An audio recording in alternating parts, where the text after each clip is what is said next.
पहला स्थान सेंधा नमक, पहाड़ी नमक सुजान, श्वेत नमक है सागरी, श्वेत नगर है, श्वेत नमक है सागरी, ये है जहर समान, ये है जहर समान। ध्यान रखना, जो आप लोग नमक लेते हैं, जिसको आप टाटा का नमक बोलते हैं या वो जो भी बोलते हैं, है ना, जो महावीर भैया की दुकान पर बिकता है आयोडीन युक्त, तो वो जहर के समान है। पहला स्थान आया है सेंधा नमक का, जो पहाड़ी नमक जिसको बोलते हैं, उसको क्या बोलते हैं? पहाड़ी नमक। डल्ले डल्ले आते हैं, पहाड़ है ना, जैसे पत्थर जैसा होता है। और जो दूसरा जो श्वेत नमक जो सागरी होता है, वो मार्केट में मिलता है, लेकिन उसको जहर समान समझना। वो कैसा है? जहर के समान होता है। उसका कम प्रयोग करें तो बहुत अच्छी बात है। माहिर भी है तो उसको बेचते होंगे ना? नहीं बेचते? बस तो फिर चिंता काय की बात है, ये यार गिराकी कम थोड़ी कर रहा हूँ। तो वो नमक आप लें तो बहुत अच्छी बात है। अपने खाने में आप सेंधा नमक का उपयोग करें। वो जो आप में एक धारणा बना ली कि वो वाला नमक जो लेंगे तो उससे ये नहीं होगा, वो नहीं होगा, सब गलत धारणा है। बल्कि वो जहर के समान है वो नमक। वो पित्त को बढ़ाता है। वो नमक जो है शरीर में जाकर जमता है। वो नमक पथरी तक का कारण बनता है, अनेक बीमारियों का कारण है। उस नमक का विकल्प ना करके सेंधा नमक शुद्ध है, पवित्र है, पावन है, उसका आप उपयोग करें। और अब आज बात करनी है पौष मास की, जो आने वाला पौष मास है ना। पौष मास का तात्पर्य क्या? किसको पौष मास बोलते हैं? महीने के अनुसार से अगर पौष मास बोलें तो महीने के अंतर्गत पौष मास कब आएगा, क्या आएगा? तो उसका जो माह है, अगर हम उस माह को लेते हैं तो कल कहाँ तक बताया था हमने? पौष मास के लिए आता है दिसंबर और जनवरी। क्या आता है? दिसंबर और जनवरी। तो दिसंबर और जनवरी को पौष मास की संज्ञा दी गई है। अभी जो पौष मास जो दिसंबर और जनवरी का बोला गया है, उस पौष मास में क्या खाना चाहिए, क्या नहीं खाना चाहिए, उसकी चर्चा मैं आपके बीच में या पौष मास के उससे रखता हूँ। सबसे पहले तो मैंने बता दिया था क्या खाना चाहिए, वो भूलना मत। दूध से करे दोस्ती, यानी दूध तो पौष मास में लेना ही चाहिए। अब पौष मास में जो अनाज है, उन अनाजों में कहा गया है बाजरा, चावल, उड़द और कुल्थी, ये लेना चाहिए। मतलब आचार्य श्री जी इतने ज़्यादा समर्थक थे, वो मेरे को याद नहीं आ रही है कारिका जो आचार्य श्री बोलते थे, उसका भाव यही था कि जो बाजरा खाता है वो घोड़े जैसा हो जाता है। मतलब घोड़े जैसी उसकी चाल हो जाती है, इसी ताकतवर, इतना वो इतना बलकारी, इतना पुष्टिकारक। और आपका देशी अनाज है बाजरा।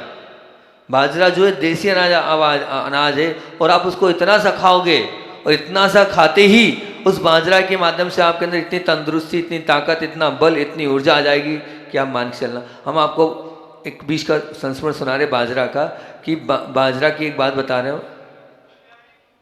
हाँ, बलहारी गुरी गुरु बाजरा, जाके लंबे पांव, पाद पाद, हाँ जाके लंबे पाद, और आगे और है घोड़े के पर लग गए बूढ़े हुए जवान। ये गुरुजी बिल्कुल यही वाला, बूढ़े हुए जवान, यानी घोड़े के पर लग जाते हैं, बूढ़े जवान हो जाते हैं। अगर आपको बुढ़ापे में जवानी चाहिए, पौष मास में आप बाजरे का, और सुनना आपको बता दूं, बाजरा बनाते नहीं आता है। बाजरा बनाना सीख लेना, मारवाड़ी लोग बनाते हैं, आप लोग नहीं बना पाते बाजरे का खिचड़ा है। खिचड़ा बोलते हैं उसको, हम उधर मारवाड़ी में खिचड़ा बोलते हैं। खिचड़ा बनाना, बाजरा का खिचड़ा खाएं, अति उत्तम होता है। जितना बाजरा उतना घी, मतलब वो आप खाना मान के चलना। अब आपको बताऊं, बाजरे का खिचड़ा आचार्य श्री के मुख से मैंने सुना, और आपको बता दें, आप ही तो थे, नहीं आप ही से बोला था ना? नहीं, हमने आप ही को खुरई में ड्यूटी दी थी ना, आप ही को दी थी ना। खुरई की बात है, आचार्य श्री जी ने मुझे बुलाया, सामने माँ बैठी हैगी, और मुझसे बुलाकर आचार्य श्री जी ने कहा, निरोग सागर जी महाराज जी को बहुत ज़्यादा निमोनिया हो गया, इतना कफ जमा हो गया था, और डॉक्टर ने कहा टीबी होने वाली है। मैंने खुद उनका पूरा ट्रीटमेंट मेरे माध्यम से हुआ पूरा। फिर आचार्य श्री ने कहा, बोले कुछ मत दो इनको पूरा बाजरा का सामान दो। बता रहा हूँ मैं आपको, बोले बाजरा का सामान दो। बोले बाजरा की रोटी दो, बाजरा की टिकिया दो, बाजरा का खिचड़ा दो, बाजरा की लपसी दो, गेहूँ बंद, चावल बंद, सब बाजरा दो। मैंने कहा आचार्य श्री जी गर्मी, बोले कुछ नहीं होगा, बहुत ठंड है, विकल्प नहीं करो। अब मैंने कहा कौन मारवाड़ी को देखूं जो बना पाए, तो शायद माँ वहीं थी। नहीं, अच्छा हाँ, आप नहीं थे, वो वहाँ की माँ थी, रांची वाली। जो संदान सागर जी महाराज जी के पास है ना। तो उनको बुलाया, उनको समझाया, उनको बताया, उन्होंने वो पूरा बाजरा पूरा का पूरा वो बना के दिया। उसके माध्यम से मानना, वो डॉक्टर बोल रहा था आपको एलोपैथी लेनी पड़ेगी नहीं तो टीबी हो जाएगी। आचार्य श्री जी ने वो कहा, कुछ नहीं कहा, हमने सिर्फ बाजरा खिलाया और बाजरा के माध्यम से उनका पूरा कफ बाहर हो गया और वो ठीक हो गए, स्वस्थ हो गए। डॉक्टर आश्चर्य कर रहे, जब 15 दिन बाद एक्सरे करने गया, आपने हमारी एलोपैथी औषधि तो ली नहीं, आपने क्या लिया? मैंने कहा आचार्य श्री का बाजरा लिया, बाजरे का खिचड़ा, बाजरे का सब चलाए। साक्षात पूज्य निरोग सागर जी महाराज जी जाकर पूछाना गुना में बैठे हैं, 20, 25, 30 किलोमीटर दूर गुना में बैठे। उनका पूरा उपचार मैंने वहाँ पर खुरई में किया था बाजरा के माध्यम से। इसी पौष मास में, ठंड के समय, जनवरी के समय हम खुरई में थे, तब ये पौष में उन्होंने आचार्य ने बाजरा खिलाया। तो कहा था अभी मौसम के अनुकूल अभी बाजरा खाना चाहिए। तो बाजरा वास्तविकता में बुढ़ापे वाले व्यक्ति को भी जवान ले देता है, और दूसरी बात वो बहुत कम मात्रा में ही आपका पेट भर देगा, ज़्यादा खाने की आवश्यकता ही नहीं है। और जो कमज़ोर होते हैं वो मोटे बन जाते हैं बाजरा खाने से। इसलिए पौष मास में जितनी माताएं, लेकिन बस बनाते आना चाहिए उनको, कच्चा मत देना, नहीं तो इतनी स्थिति खराब कर देगा, वो वायु कारक भी होगा, शरीर में जाकर वो हालत बिगाड़ देगा। तो वो उतनी मात्रा में सीजना चाहिए, सीजना मतलब पकना चाहिए, मतलब उतनी देर तक आप उसको उबालें। हाँ, हल्की सी मूंग की दाल भी डालना चाहिए, बिल्कुल ठीक, थोड़ी सी मूंग की दाल, और उसको फिर खूब उबालें, खूब उबालें, खूब उबालें, बिल्कुल ऐसा हो जाए कि हाथ रखते ही बिल्कुल एकदम जैसे मुलायम हो जाए, जैसे आप मखमल पे हाथ रखते हैं वैसा हो जाए, तब वो आता है। और उतना ही घी, हाँ वो मतलब पूरा कूटते हैं, पीटते हैं, जो अब आपका तरीका मारवाड़ी लोगों से सीख लेना पूरा तरीका, कि वो जो बाजरा आप खाओगे, और सबसे अच्छा तो बाजरा आप चूल्हे वाला ही सबसे उत्तम होता है। मैं फिर कह रहा हूँ, चूल्हे रखो। एक माँ ने मुझसे बोला, वो मैं बोलना भूल गया, कि अगर आपको बता तो दिया था ना मैंने आपको, वैसे नहीं बताया, कि अगर आपको किसी के मन में शंका है कि एक कंडा जलाने से 7 गांव का मतलब पाप लगता है, 7 गांव जलाने जैसा पाप लगता है, नहीं भैया, कहीं मैंने कोई भी आगम ग्रंथ में ना तो कुंद कुंद भगवान ने बोला ये, ना अकलंग देव ने बोला ये। हाँ, वो सेहत की बात तो मैं आपको सुना दूंगा, सेहत की कारिका तो फिर भी मैं मान सकता हूँ, वो आइए, लेकिन कहीं भी जो आप बोल रहे हो उसका मैंने कहीं भी नहीं सुना कि ऐसा कहीं पर आया हो और कहीं लिखा हो और आप ये बनना। और आपको लगता है, मैं आपसे बोल रहा हूँ कि अगर जिन लोगों के घर में मैंने सुना है, बहुत सारे लोग हैं, वो जो है ना, मैं आपको उसकी कारिका सुना देता हूँ, ठीक है ना, वो आप कितना अनर्थ करते हैं, वो कारिका आपके सामने रख रहा हूँ, जो 7 गायों की जलाने की, और आप क्या अनर्थ निकाल रहे हैं। सुन लो, जो लोग आए थे कल मुझसे बोलने परसों, वो कारिका सुन लो क्या है। 7 ग्रामेषु दग्धेषु यत् पापम जायते नृणाम तत्पापम जायते पुंसाम मधु बिंदु के भक्षणा। अरे शहद के एक बूंद खाने से 7 गांव के जलने का दोष आया है। किसने कह दिया कि कंडे को जलाने से 7 गांव जलाने का दोष है? ये कारिका रख रहा हूं आपके सामने में, देख लो इसका अर्थ। 7 ग्रामेषु दग्धेषु यद पापम जायते नृणाम, अरे पाप इकट्ठा होता, तत् पापम जायते पुंसम, मतलब हे ये बहुत बड़ा पाप इकट्ठा होता, काय से? मंदु बिंदेक बक्षणा था, मतलब वो शहद की एक बूंद आप खाओगे तब 7 गांव जलने का पाप लगेगा, ना कि कंडे को जलाने से 7 गांव का पाप लगे। कहां से लिया है भगवान जाने। एक आध आगम ग्रंथ बता दो मुझको कि महाराज जी यहां पर लिखा था और आप झूठ बोल रहे हो, यहां लिखा है एक कंडे को जलाने से। नहीं भैया, बल्कि कंडा है,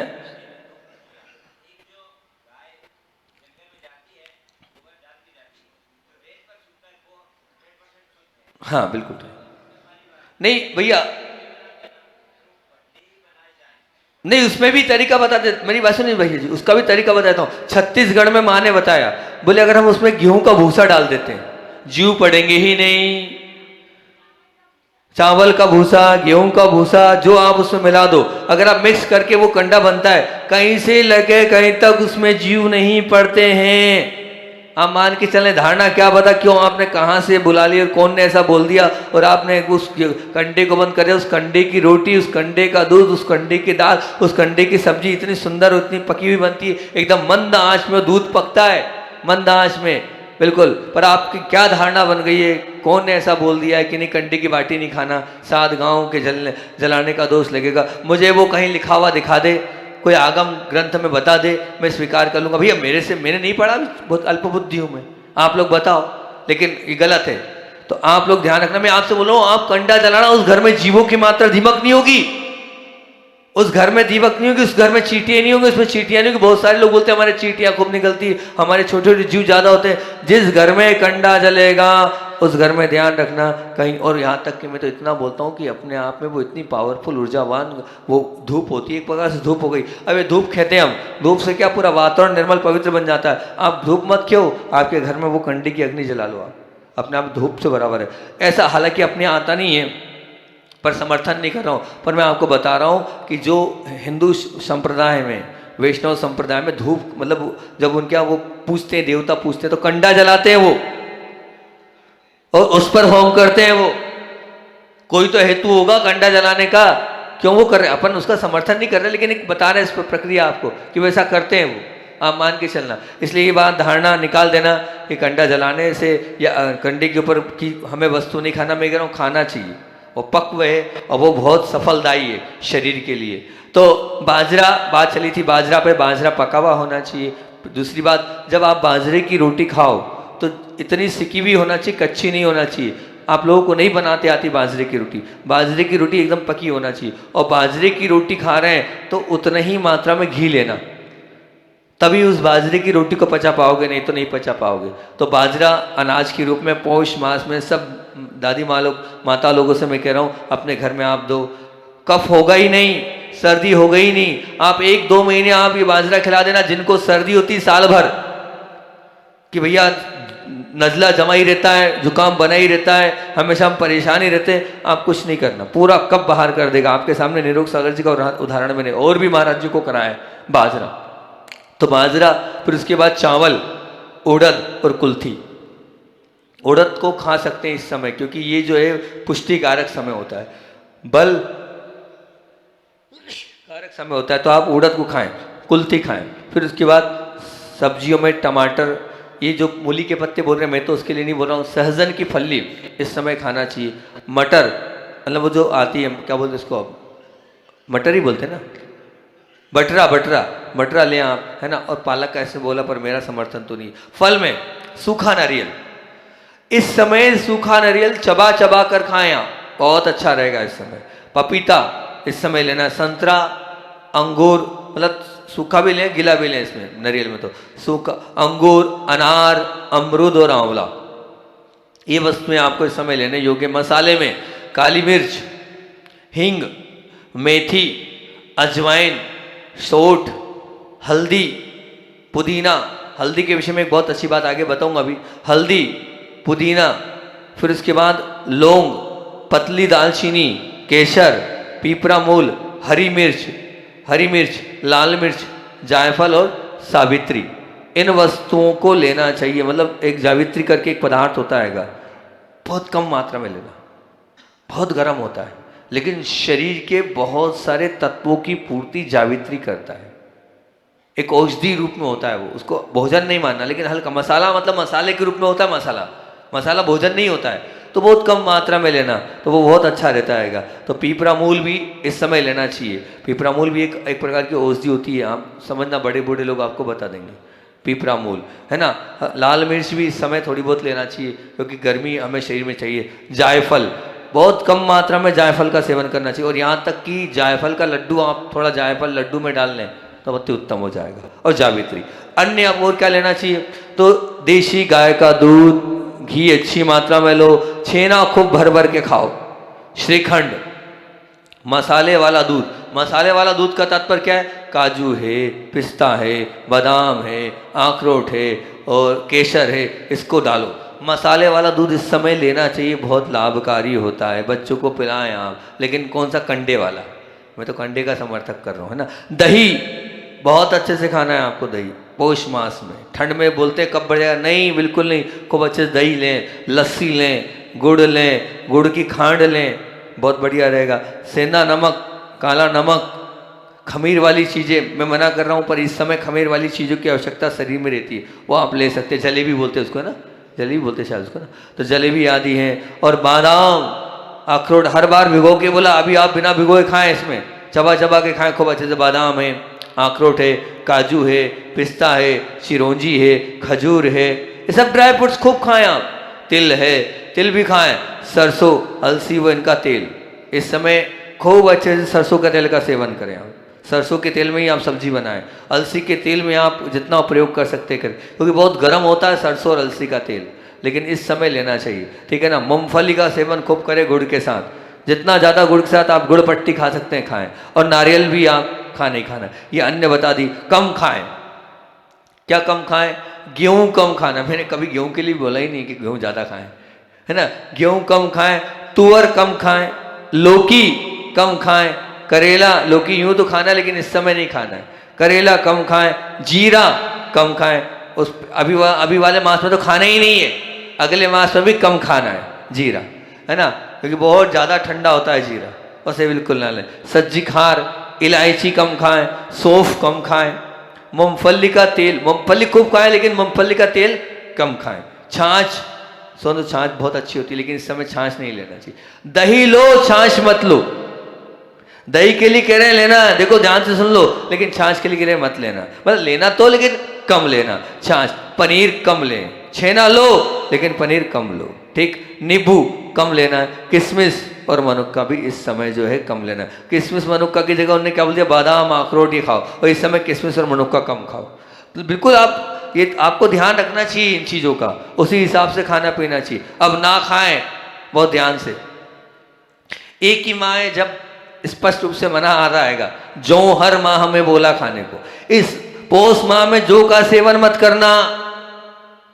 हर माह अभी तक एक भी महीना नहीं जहाँ जौ का मना नहीं किया हो, लेकिन इस माह में जौ का सेवन नहीं। मार्गशीर्ष है ना, अभी भी जौ का खाने के लिए कहा है, लेकिन अभी पौष लगते ही जौ नहीं खाना, बहुत ठंडी होती है, तो जौ बिल्कुल नहीं, ज्वार बिल्कुल नहीं, मोठ नहीं, मसूर नहीं खाने की बता रहा हूँ। जौ नहीं, ज्वार नहीं, मोठ नहीं, मसूर नहीं, चना नहीं, ककड़ी नहीं, ग्वारफली, तरबूज, खरबूज, न तरबूज और न खरबूज के बीज, दोनों नहीं। सूखा धनिया, पोसे धनिया, निषेध कर देना धनिया को, क्योंकि धनिया इतना ठंडा होता है, धनिया की दाल इतनी ठंडी होती है, बहुत शीतल, पानी के साथ मिल जाती, शीतल का काम करती, कोल्ड का काम करती। धनिया अपने मसाले से निकाल देना पौष मास में, बिल्कुल नहीं। जैसे अभी जीरा निकाल दिया ना, ऐसे अगले माह में धनिया निकाल देना, कि धनिया को एक तरफ रख दिया, लेकिन कोई सुनता ही नहीं, कोई मानता ही नहीं, कोई भी नहीं। हर शुद्ध भोजन वाले क्या, मैं जाता हूँ, मैं विचार तो करता हूँ, मेरे हाथ में कुछ नहीं, पराधीन चर्या है मेरी, और धनिया मिलता ही मिलता है सब्जियों में, दाल में, सब जगह धनिया मिलता है, लेकिन नहीं, बिल्कुल नहीं।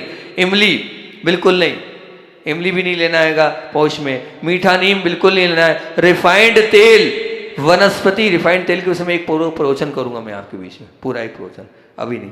रिफाइंड तेल नहीं लेना है, फिर उसके बाद वनस्पति घी नहीं लेना है, और फिर डेयरी का घी और बटर, मतलब जो भी एक डेयरी वाला आइटम नहीं। नारियल का तेल नहीं लेना है, देखो नारियल तेल लेने का बोला, लेकिन इस समय नारियल का तेल नहीं लेना है। आप सरसों का तेल लो, अलसी का तेल ले सकते हो, लेकिन नारियल का तेल नहीं लेना है, ठीक। आयोडीन नमक तो लेना ही नहीं है। सफ़ेद शक्कर, मिश्री, फ्रीज का ठंडा, यानी फ्रीज के लिए तो स्पष्ट ही मना है, ना सफ़ेद शक्कर लेना, ना मिश्री ना लेना, ये चीज़ नहीं लेना। और एक और बात आपको बताओ, इस मौसम में विशेष तौर से बच्चों के लिए, बूढ़ों के लिए एक बहुत अच्छा तरीका बता रहा हूँ। 10 ग्राम आप 24 कैरेट सोना लेना।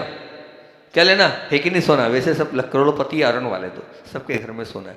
सोने को लेना और सोने को लाल, मतलब उसको इतना गर्म कर लेना, इतना गर्म कर लेना एकदम लाल हो जाए वो, और फिर उसके बाद उसको पानी में डाल देना, और फिर पानी को उबाल लेना, और फिर वो स्वर्ण जल बन जाएगा। और वो जो स्वर्ण जल है ये हृदय को शक्ति पैदा करता है, रोग प्रतिरोधक क्षमता को बढ़ाता है। ये प्रयोग कम से कम 40 दिन करना, पौष मास से स्टार्ट करना है, जब ठंडी हो जाए तब इस स्वर्ण जल को देना। इससे हृदय मजबूत होता है, रोग प्रतिरोधक क्षमता बढ़ती है। आज ही भैया बता रहे थे तो याद आ गया भैया को देख के, चिन्मय सागर जी महाराज जी को ये वही स्वर्ण जल देते थे। जब उनकी सेवा के लिए आचार्य श्री जी ने भेजा था, उनको एक बीमारी हो गई थी, तब संघ से अरुण भैया को भेजा गया था कि जाओ आपको चिन्मय सागर जी की सेवा करना है, आप प्राकृतिक चिकित्सा का कोर्स करके आओ। वहाँ पर रह के पूरी भैयावृत्ति आपने करी थी अरुण भैया ने। तो बता रहे थे कि हमसे वेदों ने कहा था स्वर्ण जल दें। हम पहले सोने को तपाते थे, और तपाने के बाद फिर उसको जल में डालते थे, फिर उसको वापस से उबालते थे और आधा करते थे पानी। बोले कितना घुल गया था भैया? वो 20 ग्राम सोना पिला दिया महाराज जी को। अब आप लोग घबरा मत जाना, बोले महाराज जी आपको कहाँ पिलाएंगे, हमारे पास इतना सोना ही नहीं। तो इतना इन्होंने 50 ग्राम सोने का एक डल्ली ली थी, उसको करते गए स्वर्णमय जल पूरा आधा उबालते थे, आधा उबालने का पिलाते थे। क्या है इसका फायदा? एक तो सबसे बड़ा फायदा क्या बताया, रोग प्रतिरोधक क्षमता बढ़ती है और हृदय को सबसे बलकारी है स्वर्ण जल। बाकी गर्मी में ना दें क्योंकि वो गर्म होता है, तो गर्मी में चांदी को उबाल दें आप, चांदी को उबाल दें। मैं तो बोलता हूँ जितने बच्चे जो बहुत ज़्यादा क्रोधी हैं, वो ज़्यादा गुस्से वाले हैं, जिनका तेवर चढ़ता है, आप उनको चांदी का जल पिलाइए। इसी प्रक्रिया से वो बिल्कुल ठंडे हो जाएंगे। और चांदी पहना दीजिए। हर माँ को 2 चीज़ बोलता हूँ, जब भी कोई बोलता है कि हमारे बच्चे नहीं मानते, मैं 2 ही बात बोलता हूँ, उनको चांदी पहनाओ और चंदन का टीका यहाँ नमोकार मंत्र करके लगाओ।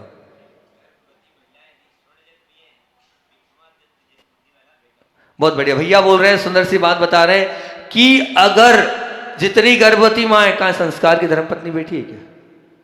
नहीं बैठी। संस्कार की माँ तो बैठी होगी, वो भी नहीं बैठी। चलो कोई बात नहीं, बात पहुंचा देना वहां तक कि जितनी गर्भवती माताएं, उनके लिए भैया जी बता रहे हैं कि स्वर्ण का जल उबाल कर अगर वो पिएंगे, आधा करके पिएंगे, तो जो बालक या जो भी शिशु होगा वो विक्रमादित्य जैसी बुद्धिशाली व्यक्तित्व को लेकर जन्म लेगा।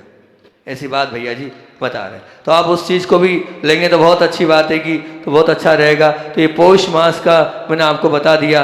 और अब उसके बाद अपनी बात थी काय पर, अपनी चर्चा चल रही क्या खाएं क्या ना खाएं, है ना। तो उसमें नहीं खाने पर आप लोगों के बीच में मैंने कहाँ तक रख दिया था, कहाँ तक रखा था, क्योंकि भैया ने कहा एक एक माह बताते जाओ, हम एक एक माह बताते जा रहा हूँ। अगली बात है हमारी कि खीर तक, दही के साथ कहाँ तक बता दिया भैया, भूल जाता हूँ।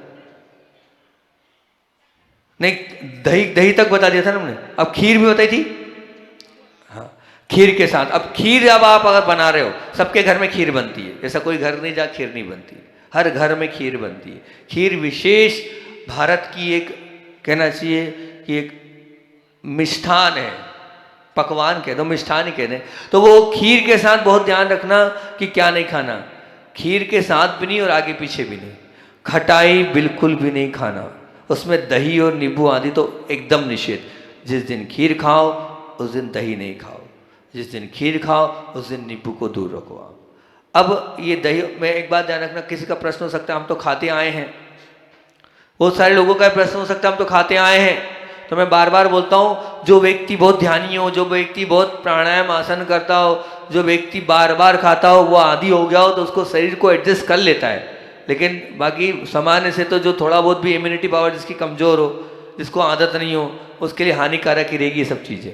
तो उसी जो नहीं खाना चाहिए वो आयुर्वेद के हिसाब से बता रहे। अब आपने अपने शरीर को मान लो इतना लोहे जैसा बना लिया तो बात की बात है। बाकी सामान्य से जो आयुर्वेद में कहा है वही आपके लिए बोल रहा हूँ कि आप निश्चित मानना, जब भी खीर खाएं तो दही नींबू आदि ना खाएं, खटाई चीज़ ना खाएं। कटहल की एक सब्जी होती है, कटहल कहलाती है, वो दही के साथ नहीं खा। वैसे भी जैन लोग तो नहीं खाते हैं, फिर भी उसके बावजूद सब लोग सुनते रहते हैं, सभी के लिए काम का विषय। कटहल भी नहीं खाना चाहिए। फिर दही खीर के साथ खिचड़ी न खाएं। वैसे भी लोग, आप लोग तो दूध के साथ दाल खाते नहीं है, कुछ लोग दुद्धल मानते हैं, होता नहीं दुद्धल, लेकिन फिर भी खिचड़ी और दूध ना लें। बहुत सारे लोग खिचड़ी दूध लेते हैं, वो ना लें। और बहुत काम की बात जो मैं आपको बताई थी, कल भी बताई थी, कि जिस दिन आप खीर ले रहे हैं सत्तू मत लेना, क्योंकि मैंने आपसे बताया सत्तू के साथ दूध भी बोला था, सत्तू मत लेना। सत्तू और खीर एक साथ खाओगे अफरा हो जाएगा।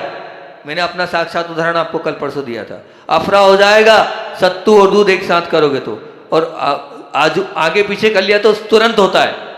और थोड़ा बहुत भी, मतलब मैं तो कह रहा हूँ खाना ही नहीं।